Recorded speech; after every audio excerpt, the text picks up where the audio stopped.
It's been a minute since Tara and I have taken a good old-fashioned road trip, and the sun is shining out here in Colorado, so I figured what better time than to hit the road and explore some new areas.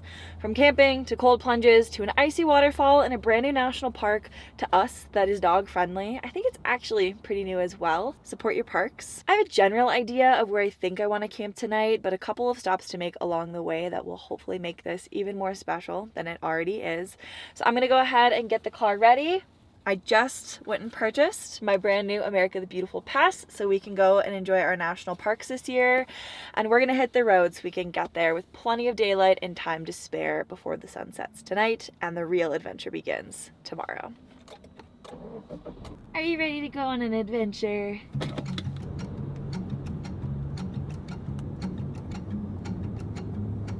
Like, the athlete was just loving the food. They're just like, and so that was like the first ray to.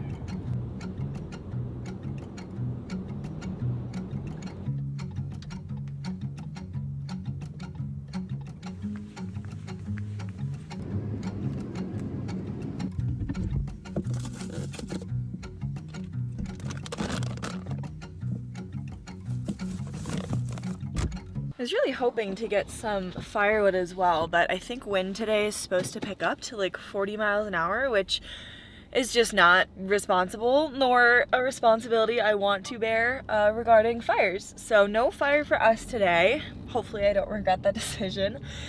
And onward to camp.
You're not gonna go play with the coyotes.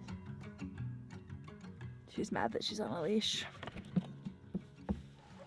If everyone on the internet had it their way, she wouldn't be, but this is a great example as to why.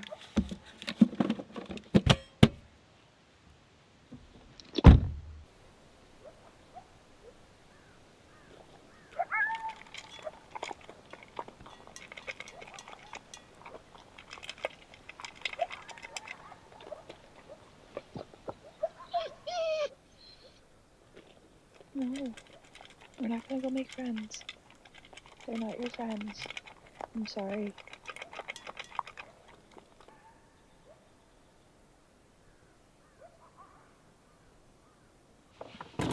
Well, tonight's meal of steak, fried in butter, is all thanks to the sponsor of today's video that enables me to have my phone, my camera, my fridge, my Starlink, my laptop, to work, to go to school, and so much more from the road, Bluetti.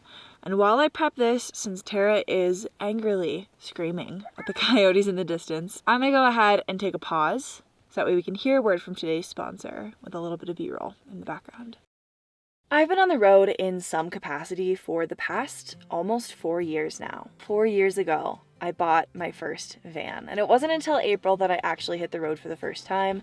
But prior to that, I was on the road in my old Subaru, in a RAV4, and a million other vehicles along the way, which is why I'm confident in what I need and don't need on the road.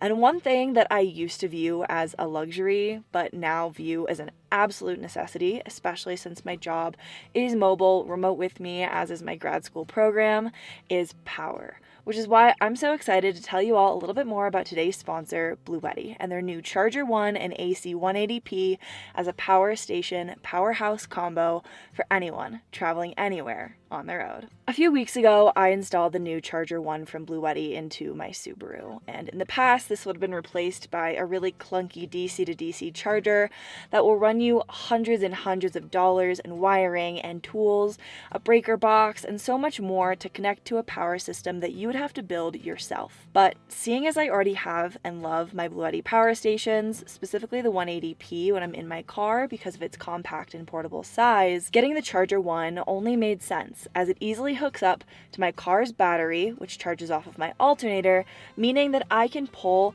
5 times the amount of power off of the Charger 1 to recharge my power station for times of need, like this trip, than I could on my car's cigarette lighter. Now I know what you're thinking, 5 times as fast as what? It seems like an arbitrary number. To break it down for you though, on my car's cigarette lighter, which also runs off of my battery and alternator, I could pull approximately 102 watts. This meant that I would take nearly a full day of driving to recharge my Bluetti power station if I wasn't using it to charge anything else as I drove, which is rarely the case. Compare that to the Charger 1, which allows me to pull over 500 watts off of my car's alternator, therefore charging 5 times as fast. This not only means that I no longer have to worry about keeping food in my fridge cold and my phone charged, but I can do things like charge my camera on a long road trip day, get to camp with a full battery and run my Starlink overnight to get my homework done or to submit projects, and at the end of the day act as a safety mechanism because I'm able to recharge things like my Jumpstart battery pack when I'm alone and back on a backcountry road in the event that my battery dies, which pre-Charger 1, I promise it wasn't related to that, my battery died twice out in the woods, and without my Bluetti power station, I would have been screwed. In addition to just working well for my lifestyle, the Charger 1 has a variety of features that I really come to love and appreciate.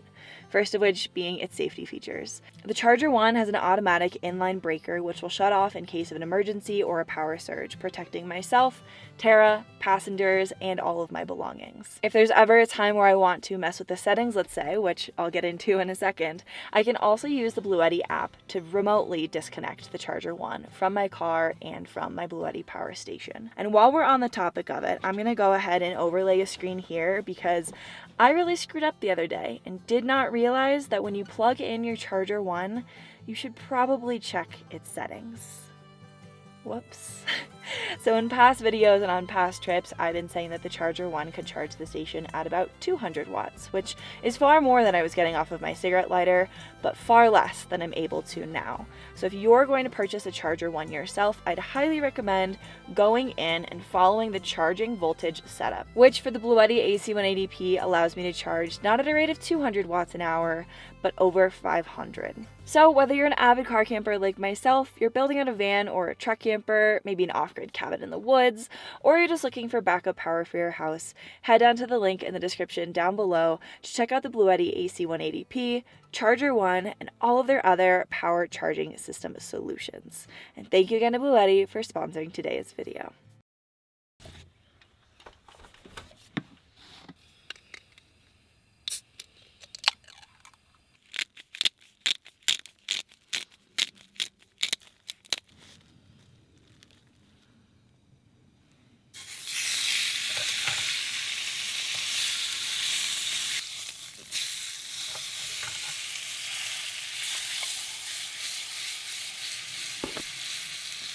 Fun fact, if you guys can hear me over this sizzling, the only stove that I ever had in my van was actually this little tiny portable single burner, and to this day, it is still one of my favorite purchases for the outdoors ever.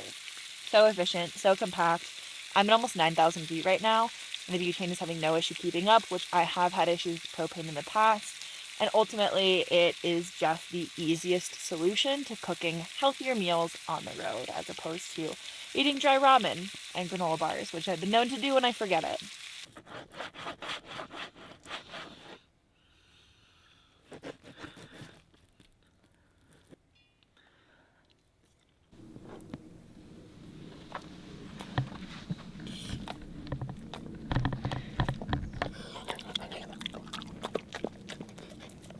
Alright, well I definitely stay up later than this most nights, but as you can see, the sun is officially set behind me and I'm getting a little sleepy.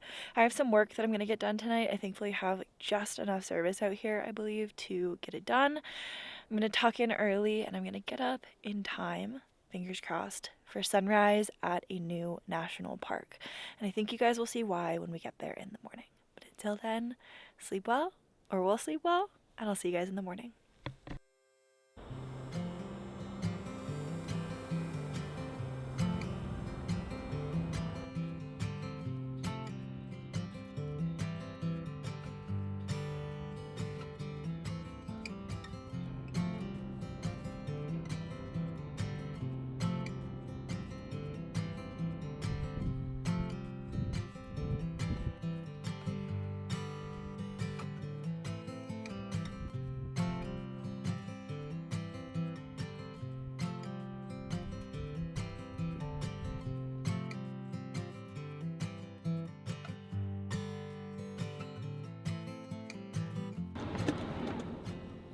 Good morning from Great Sand Dunes National Park, where the weather is not that ideal.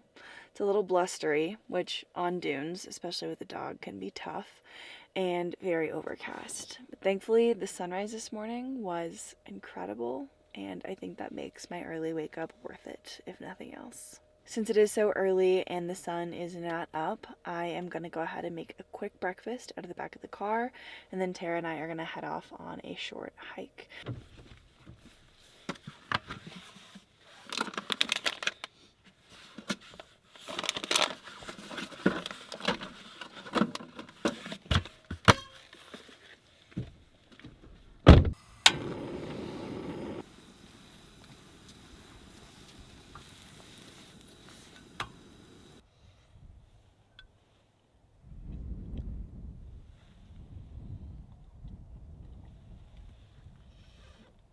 Go eat your food.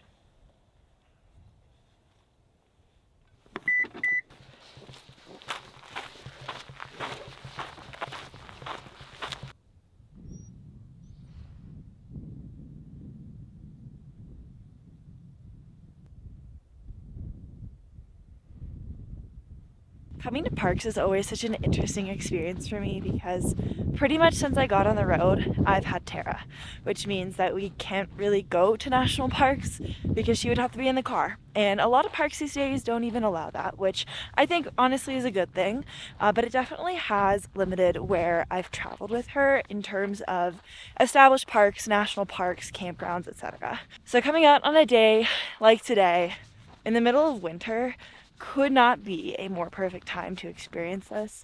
Wildlife is abound. The weather is a little bit gloomy, sure, but I think it's staving off most of the people who might otherwise be out here. And it's just so quiet.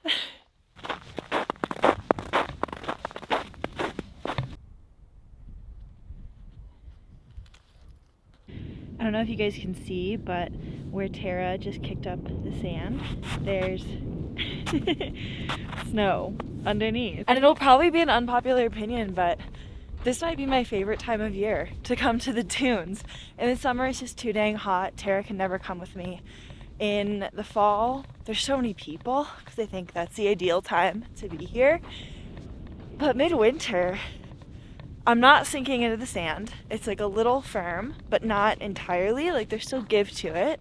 No one is out here. I have not seen a single car or person other than park rangers. And it is just dead silent. It's pretty dang cool.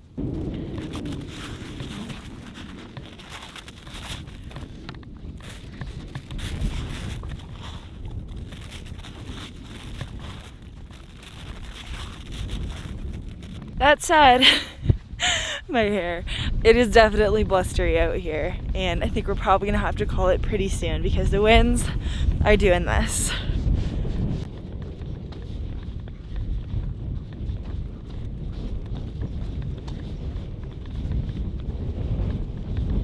This is so crazy to watch. Look at how much snow there is under the sand. What the heck? But then it looks like this. It's just like how wind blown I think it is. It's crazy. Okay, well, definitely shorter than I was hoping our trip was gonna be here. But as you can probably tell, the wind is picking up in full force. And it's not that bad for me, but Tara is much lower, and I don't want her to get just like sandblasted in the face of the eyes. So I think we're gonna call it and head on to our next stop, which I'm so excited about.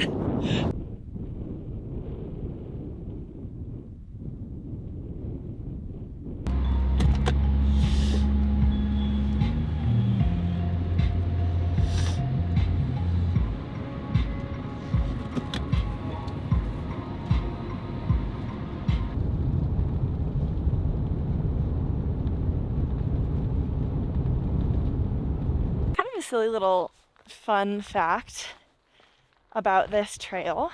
We are currently at Zapata Falls. Is a few years back, before I had even finished my van, I was on an extended road trip and came out to this area down in the valley to watch a show called Gutted. And I feel like this is so niche. Most of you probably aren't gonna know what I'm talking about, but if you watch Linnea and Akila or any other like large YouTube channels on here, or if you did in the past, whew, we're up high. They all competed in this van building competition that was just a little ways down the way. But the competition happened in the dead of summer. So it was hot as heck and we all needed a way to cool off. So we came to this trail. And even in the summer, this fall was so icy, I almost blacked out in the water, which is why I'm not cold plunging today.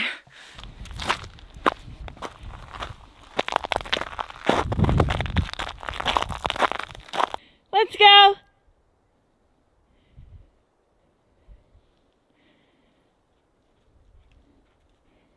Good girl.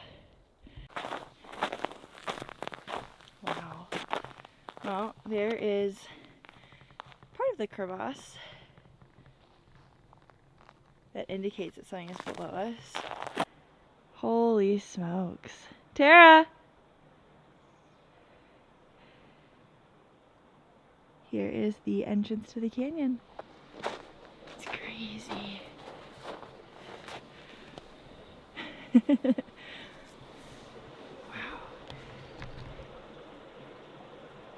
I'm gonna be really quiet so you guys can hear.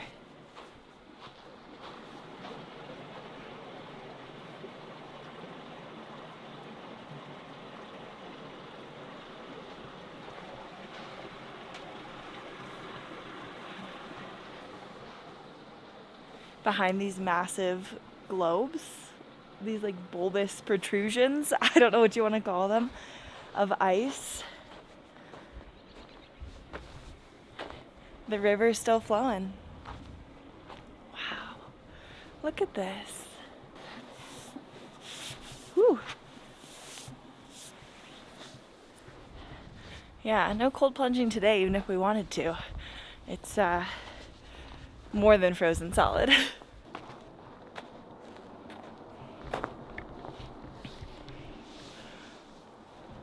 Tara, sit. Sit. Now. Good girl.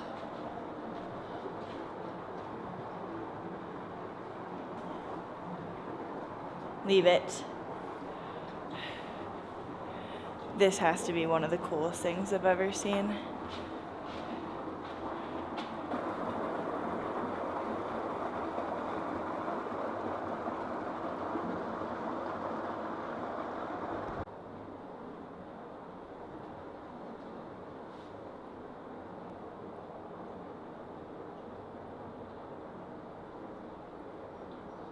And I really spoke too soon. There is a perfect pool right here for plunging.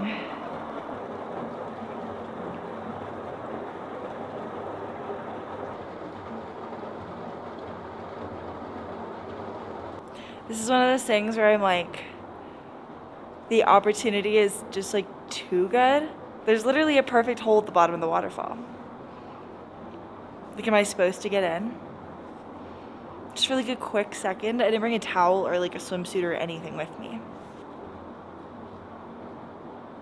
I'm gonna think about it, and if I don't do it, I will be deleting this.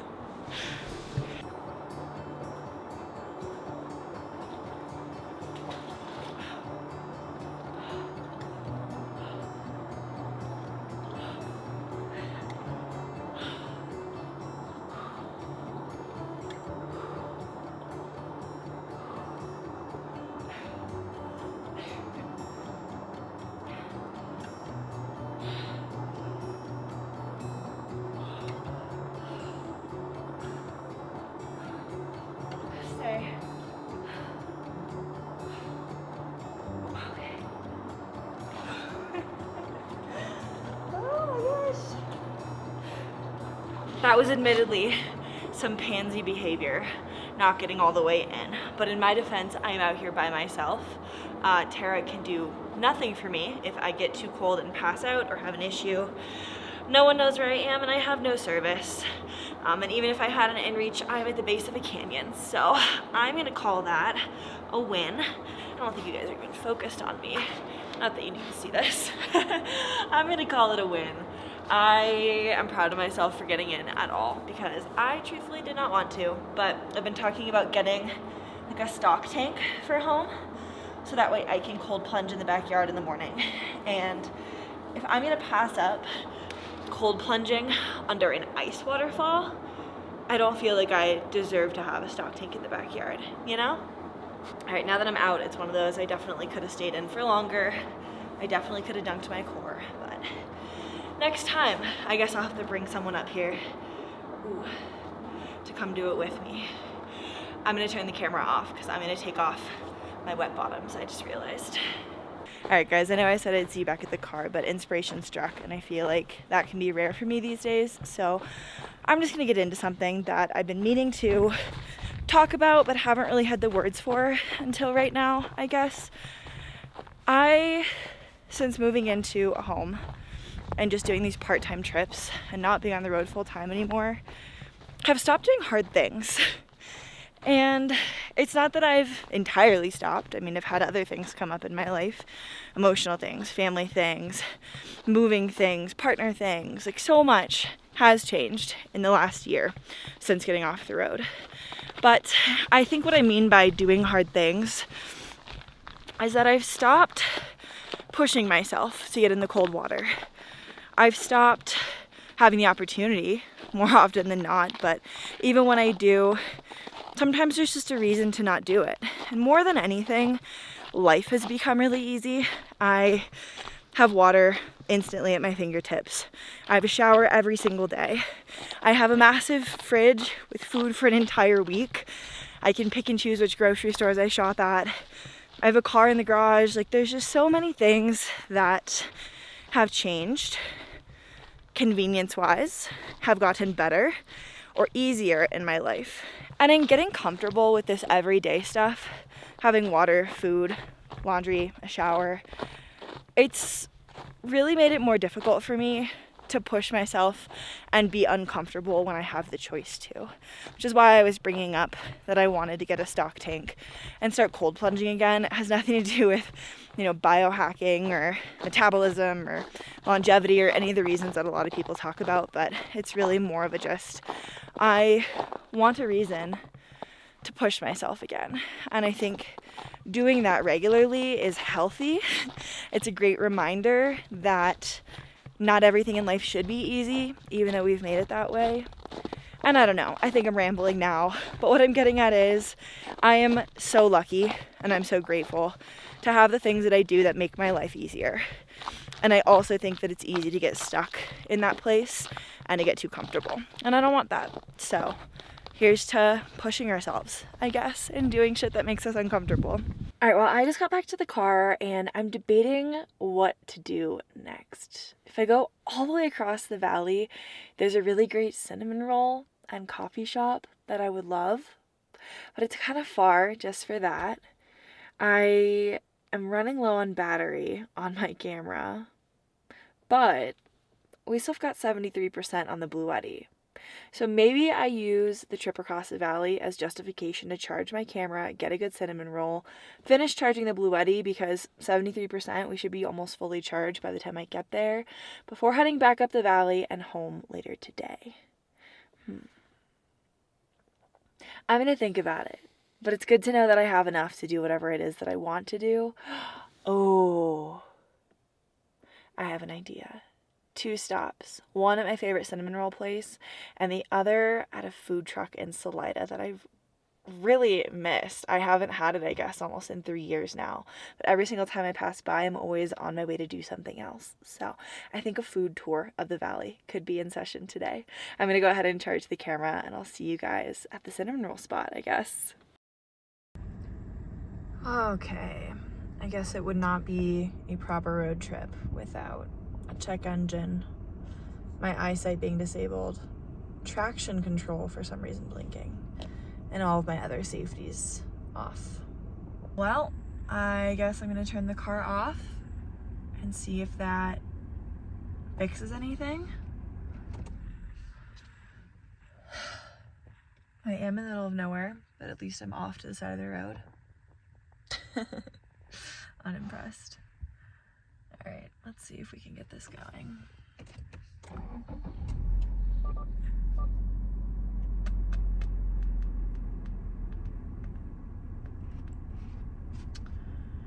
Okay. Well, I guess I'm going to pull out Google. I'm glad that I have 2 bars. Let's see what's going on.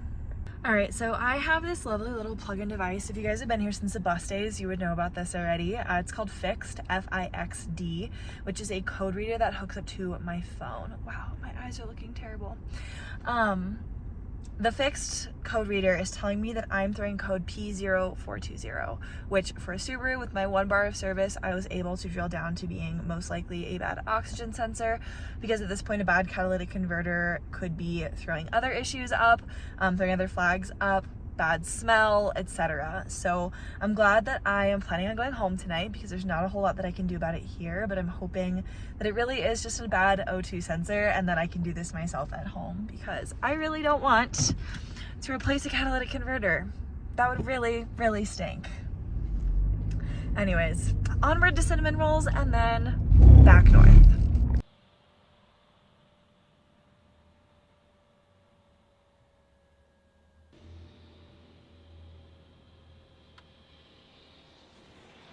It is insanely cozy outside. The snow is absolutely dumping, but not sticking yet, which I'm okay with, because I unfortunately last year got snow tires that have turned out to not be that snow appropriate, which is why you guys have not seen me driving a ton this winter. But it's the perfect weather for a latte. So good. And a sourdough cinnamon roll.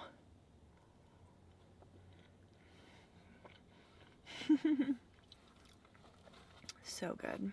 This bakery is called Raisin, with a little thing instead of a G, rye, and it is in the southwestern corner of the San Luis Valley. This whole town is really small and quaint. There's a little library, like 2 cafes, 1 brewery, 1 bar and grill.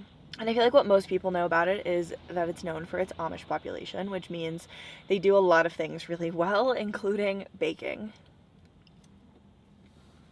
It probably seems silly that I came all the way this way just for a cinnamon roll, but I'm so rarely down here now that it's definitely worth it.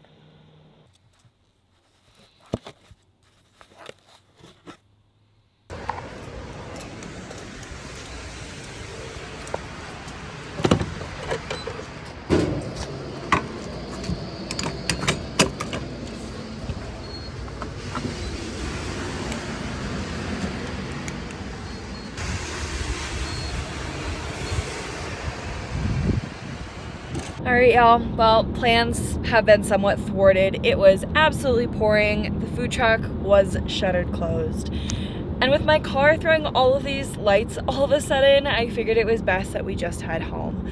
It's times like these where I'm definitely grateful to have a home and to not be on the road full time, because breaking down out here, it's not the worst thing in the world, but it definitely isn't comfortable. So I'm excited to get home, regroup, hopefully fix the car very soon and get back out here as soon as we can. But until then, I hope that you all enjoyed this adventure of sorts. Some sand dunes, some cold plunging, some car camping, some good food, and a lot of quality time with Tara. And I will see you all in the next one. Bye.